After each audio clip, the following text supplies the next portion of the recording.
ఆడుదాం ఆంధ్ర అక్రమాల దర్యాప్తులో ఇప్పుడు ఏసీబీ ఎంటర్ అయింది. దీనికి సంబంధించిన బ్రేకింగ్ అప్డేట్ చూస్తున్నాం. ప్రభుత్వం ఏసీబీ దర్యాప్తునకు ఆదేశించింది. వైసీపీ హయాంలో ఆడుదాం ఆంధ్ర పేరుతో భారీ మోసాలకు పాల్పడినట్లుగా అనుమానాలు ఉన్నాయి. దాదాపు 119 కోట్ల నిధులు పక్కదారి పట్టించినట్లుగా ఆరోపణలు వచ్చాయి. నిన్నటి అసెంబ్లీ సమావేశాల్లో కూడా దీనిపై వాడివేడి చర్చలు నడిచాయి.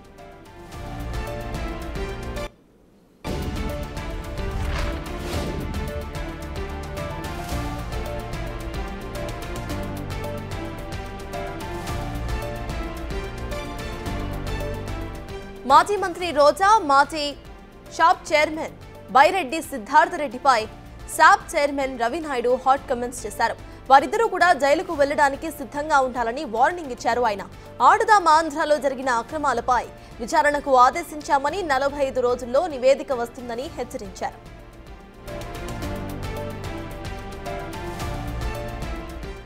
ఉన్నాం కదా, ఇప్పుడు మా ఎమ్మెల్యే గారు ఆదిరెడ్డి వాసన్న కూడా ఇప్పుడే ఇక్కడికి రావడం జరిగింది.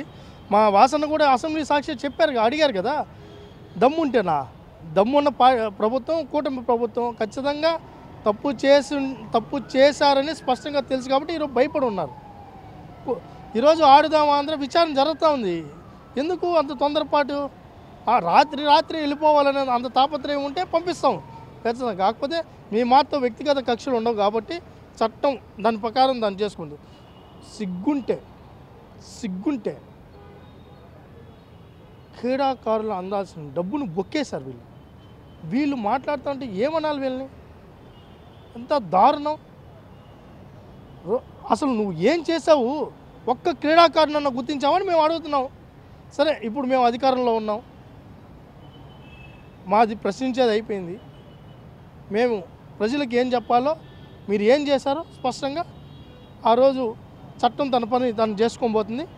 అధికారులే వివరిస్తారు ఆ రోజు.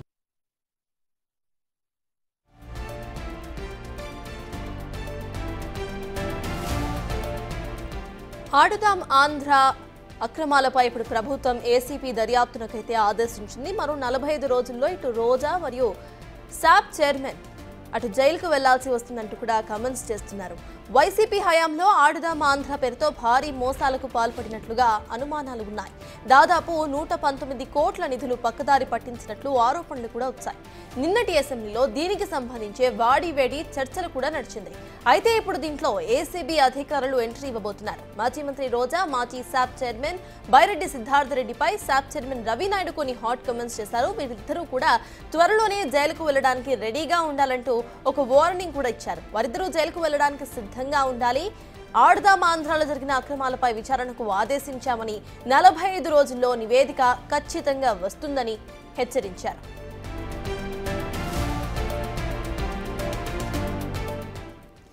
ఇదే అంశంపై పూర్తి డీటెయిల్స్ మా ప్రతినిధి సాయి శంకర్ అందించడానికి సిద్ధంగా ఉన్నారు. సాయి, చెప్పండి, మరో 45 రోజుల్లో వాళ్ళు జైలుకు వెళ్తారు, మొత్తంగా మా దగ్గర నివేదిక కూడా అప్పటిలోపు వచ్చేస్తుంది, ఏసీబీ ఎంటర్ అవుతుంది అంటున్నారు. అసలు అక్కడ అప్డేట్స్ ఏంటి? ప్రధానంగా కూడా ఆడుదాం ఆంధ్ర కార్యక్రమానికి సంబంధించి గత ప్రభుత్వంలో భారీ ఎత్తున కూడా అవినీతి జరిగిందంటూ కూడా గత కొద్ది రోజులుగా కూడా అసెంబ్లీ సమావేశాల్లో చర్చ నడుస్తున్నటువంటి పరిస్థితి ఉంది. దీనిపైన అనేక మంది ఎమ్మెల్యేలు కూడా ఆరోపిస్తున్నటువంటి పరిస్థితి ఉంది. ఎక్కడ ఏ నియోజకవర్గాల్లో కూడా ఈ ఆడుదాం ఆంధ్ర కార్యక్రమానికి సంబంధించి కిట్ల పంపిణీ ఏదైతే చేశారో అదంతా కూడా నాసిరకంగా ఉండటంతో పాటు కొన్ని చోట్ల అసలు పంపిణీ అనేది కూడా జరగలేదు అనే విధంగా కూడా వాదనలు అయితే జరిగినటువంటి పరిస్థితి ఉంది. ఈ నేపథ్యంలో మొత్తం 127 కోట్ల రూపాయలకు సంబంధించినటువంటి అంశం పైన ప్రస్తుతం అవినీతి ఆరోపణలు ఎదుర్కొంటున్నటువంటి పరిస్థితులు ఉన్నాయి. అయితే 35 కోట్ల రూపాయలు ఓన్లీ ప్రచారాలకు సంబంధించినటువంటి దానికే ఖర్చు పెట్టినట్టు కూడా చూపిస్తున్నటువంటి పరిస్థితి ఉంది. 127 కోట్లు అంటే 120 కోట్లకు పైచిలుకే ఈ అవినీతి జరిగినట్లు కూడా తెలుస్తుంది. అయితే ఇందులో గతంలో ఈ శాఖకు సంబంధించి మంత్రిగా పనిచేసినటువంటి ఆర్కే రోజాతో పాటు శాప్ చైర్మన్గా ఉన్నటువంటి బైరెడ్డి సిద్ధార్థరెడ్డికి సంబంధించినటువంటి అంశంలో ప్రస్తుతం ఏసీ ఏసీబీ ఎంక్వైరీకి అయితే ప్రభుత్వం ఆదేశించడం జరిగింది. అసలు ఎక్కడ ఈ ఆడుదాం ఆంధ్ర కార్యక్రమానికి సంబంధించినటువంటి అంశాల్లో ఎంత ఖర్చు చేశారు, ఎంత ప్రభుత్వం నుంచి విడుదల అవడం జరిగింది అనే దానికి సంబంధించి పూర్తి స్థాయిలో కూడా విచారణ జరిగేటటువంటి అవకాశం అయితే స్పష్టంగా కనిపిస్తుంది. అయితే ఈ కిట్ల పంపిణీకి సంబంధించి గత ప్రభుత్వంలో కూడా టీడీపీ కూడా అనేక ఆరోపణలు చేయడం జరిగింది. ఎక్కడా కూడా నా పంపిణీ చేసినటువంటి క్రికెట్ బ్యాట్లకు సంబంధించి కానీ లేకపోతే ఏదైతే గేమ్స్ కండక్ట్ చేస్తున్నటువంటి ప్రాంతాల్లో పంపిణీ చేసినటువంటి ఈ క్రీడా సామాగ్రి అంతా కూడా నాసి రకంగా ఉంది అనే విధంగా గతంలో కూడా ఆరోపణలు చేసినటువంటి పరిస్థితి ఉంది. ప్రస్తుతం మరి దీనిపైన పూర్తి స్థాయిలో విచారణ జరుగుతున్నటువంటి నేపథ్యంలో కంపల్సరిగా ఈ విచారణ అనేది 45 రోజుల్లో పూర్తవుతుంది. 45 రోజుల్లో ఆర్కే రోజా అదేవిధంగా బైరెడ్డి సిద్ధార్థరెడ్డి అరెస్ట్ అవుతారంటూ కూడా టీడీపీ అయితే ప్రస్తుతం స్పష్టంగా చెప్తున్నటువంటి పరిస్థితి ఉంది. మాజీ మంత్రి ఆర్కే రోజా కంపల్సరిగా అవినీతి కేసులో కంపల్సరిగా ఇరుక్కోబోతుంది అనే విధంగా చెప్తున్నారు. అయితే దీనిపైన కూడా వాళ్ళు కూడా స్పందించినటువంటి పరిస్థితులు ఉన్నాయి. మరి అంటే ఇప్పుడు కాదు, గతంలో కూడా ఎలాంటి అవినీతి జరగలేదు, ఆడుదాం ఆంధ్ర అనేది రాష్ట్ర వ్యాప్తంగా సెలబ్రేషన్స్ చేశామనే విధంగా కూడా వైసీపీ అయితే చెప్తున్నటువంటి పరిస్థితులు ఉన్నాయి. మరి ప్రస్తుతం అయితే ఏసీబీ విచారణకు ఆదేశించారు కాబట్టి కంపల్సరిగా ఈ కేసుకు సంబంధించినటువంటి అంశంలో దర్యాప్తు ఏ విధంగా సాగుతుంది అనేది కూడా చూడాలి. కంపల్సరిగా వాళ్ళందరినీ కూడా విచారణకు పిలిచేటటువంటి అవకాశాలు ఉంటాయి. విచారణలో ఎలాంటి అంశాలు వెలుగులోకి వస్తాయి అనేది కూడా చూడాలి. ప్రస్తుతానికి 127 కోట్ల రూపాయలు అనే విధంగా కూడా అంచనా వేస్తున్నారు. మరి ఈ సంఖ్య పెరిగేటటువంటి అవకాశం ఉంటుందా లేకపోతే ఏ విధంగా ఉంటుందని కూడా చూడాల్సిన అంశంగా చెప్పొచ్చు సర్తాజ్. అయితే సాయి, దీనికి సంబంధించి అటు వైసీపీ నేతలు ఏమైనా మాట్లాడే అవకాశం ఉంది అనుకోవాలా? నిన్న శాసన మండలిలో కూడా అటు చర్చ జరిగింది. దీనికి సంబంధించి ఖచ్చితంగా 45 డేస్లో అరెస్ట్ అవుతారు అంటూ వార్నింగ్స్ కూడా ఇస్తున్నారు. సో వీళ్ళు ఏమైనా మాట్లాడతారా వైసీపీ నేతలు?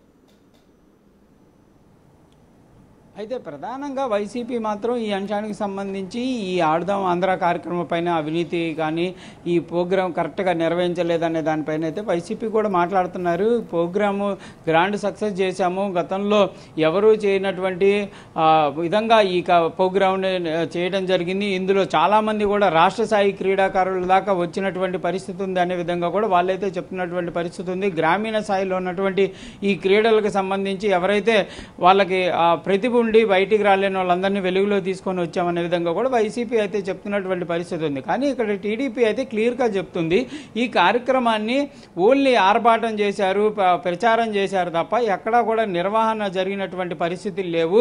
ఖర్చును కూడా చూపించినటువంటి ఖర్చు వేరు, పెట్టినటువంటి ఖర్చు వేరు, ఓన్లీ ప్రచారాలకు మాత్రమే వాడుకున్నటువంటి పరిస్థితి ఉంది. ఇదంతా కూడా వైసీపీ హయాంలో పెద్ద స్కామ్గా జరిగింది. ఇదంతా కూడా మాజీ మంత్రి ఆర్కే రోజా ఆధ్వర్యంలోనే జరిగినటువంటి పరిస్థితులు ఉన్నాయి. కంపల్సరిగా ఇవంతా కూడా ఈ విచారణ చేపడితే ఇందులో ఉన్నటువంటి లొసుగులన్నీ కూడా బయటకు వస్తాయి. ఇదంతా కూడా షార్ట్ టర్మ్లోనే విచారణ చేపడతాం, కంపల్సరిగా వాళ్ళని అరెస్ట్ చేస్తాం అనే విధంగా కూడా టీడీపీ చెప్తుంది. వైసీపీ కూడా కౌంటర్గా వెళ్తున్నటువంటి పరిస్థితి. మరి ఇప్పుడు ఏసీపీకి ఇచ్చారు కాబట్టి మరి దీనిపైన వైసీపీ స్టాండ్ ఏ విధంగా ఉంటుంది అనేది కూడా చూడాల్సినటువంటి పరిస్థితులు ఉన్నాయి. ఎందుకంటే వరుసగా కూడా మంత్రులకు సంబంధించినటువంటి అంశాల్లో టార్గెట్లు అయితే మొదలవుతున్నటువంటి పరిస్థితులు ఉన్నాయి. ఇటు విడుదల రజనీకి సంబంధించి అనేక కేసులు కూడా విడుదల రజనీ ఎదుర్కొంటున్నటువంటి పరిస్థితులు ఉన్నాయి. ప్రస్తుతం మరి ఆర్కే రోజా కూడా కంపల్సరీగా ఈ కేసులను ఎదుర్కొంటుందా, ఏ విధంగా ముందుకు వెళ్తుందా అనేది కూడా చూడాల్సినటువంటి ఉంది అనే విధంగా చెప్పచ్చు. Right, thank you Sai.